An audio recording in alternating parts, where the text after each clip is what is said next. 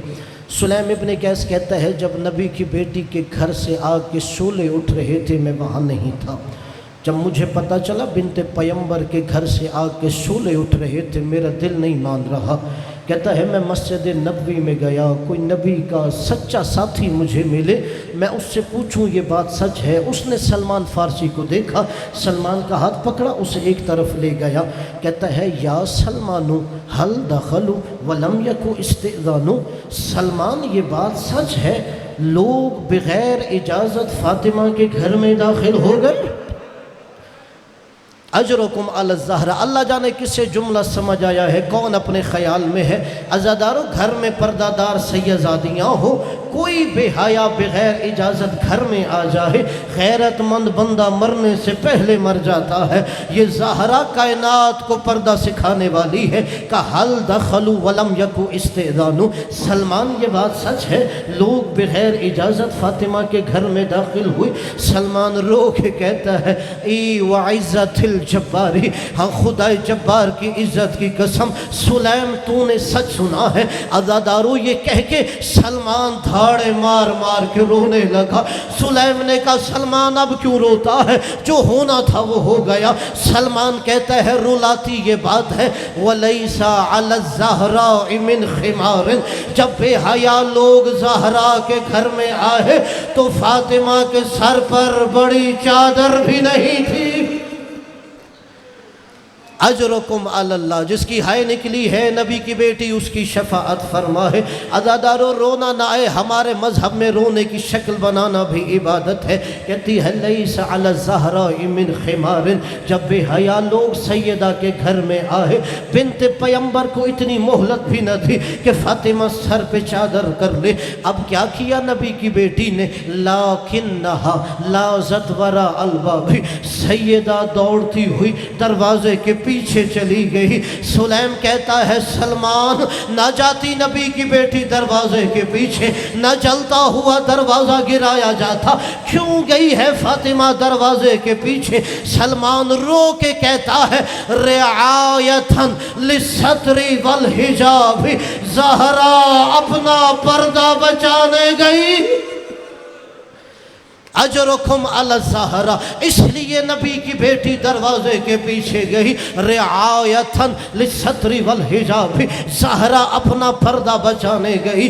فمزرعوہا، سلمان کہتا ہے ایک ملعون نے دیکھا فاطمہ در و دیوار کے درمیان ہے، اسروہا اسرتاً۔ عزادارو علماء اس جملے کا ترجمہ نہیں کرتے، میں بھی اس جملے کا ترجمہ نہیں کروں گا۔ جو نبی کی بیٹی کو پرسہ دینا چاہتا ہے اس کے لیے صرف اشارہ کر کے گزر جاؤں گا۔ فمزرعوہا، ایک ملعون نے دیکھا فاطمہ در و دیوار کے درمیان ہے، اسروہا اسرتاً، اس ظالم نے اس زور سے دروازے کو دھکا دیا، کادت بروحی ان تموت حسرتاً، فاطمہ کو موت سامنے نظر آنے لگی۔ زہرا نے چیخ ماری یا فضا اسندینی، اے فضا آؤ زہرا کو سہارا دو، قاتلو جنینی، میرا محسن شہید ہو گیا۔ اجرکم علی اللہ۔ عزادارو ایک جملہ اور سن لیجئے تاکہ جو ابھی تک عبادت نہیں کر سکا میں اسے بھی موقع دیتا ہوں وہ عبادت کر لے، تاکہ قیامت کا دن خاتون جنت سے شکوہ نہ کر سکے۔ میں تو آپ کو پرسہ دینا چاہتا تھا، مجھے موقع نہیں ملا۔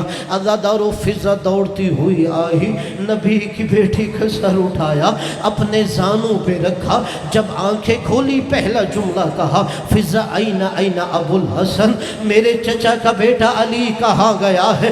فضا نے صرف اشارہ کیا ہے۔ جناب سیدہ نے کیا دیکھا؟ علی کے گلے میں کچھ نظر آیا۔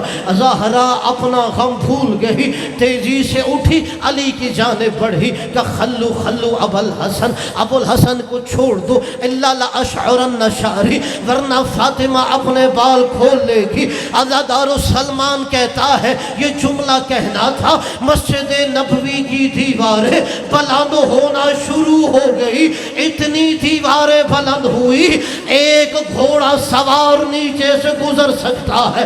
عزادارو علی کو نہیں چھوڑا۔ اب نبی کی بیٹی نے کیا کیا؟ اپنا ہاتھ علی کے کمر بند میں ڈالا کہ علی کو دربار میں نہیں جانے دوں گی۔ ایک ملعون نے کہا فاطمہ علی کو چھوڑ دو، عزادارو نہیں چھوڑا۔ اس ملعون کے ہاتھ میں تازیانہ تھا، اس نے تازیانہ فضا میں اٹھایا، نبی کی بیٹی کے ہاتھ پر ایسا ظلم کیا جب تک زہرا زندہ رہی دائیں ہاتھ سے تسبیح نہ پڑھ سکی۔ الا لعنت اللہ علی القوم الظالمین۔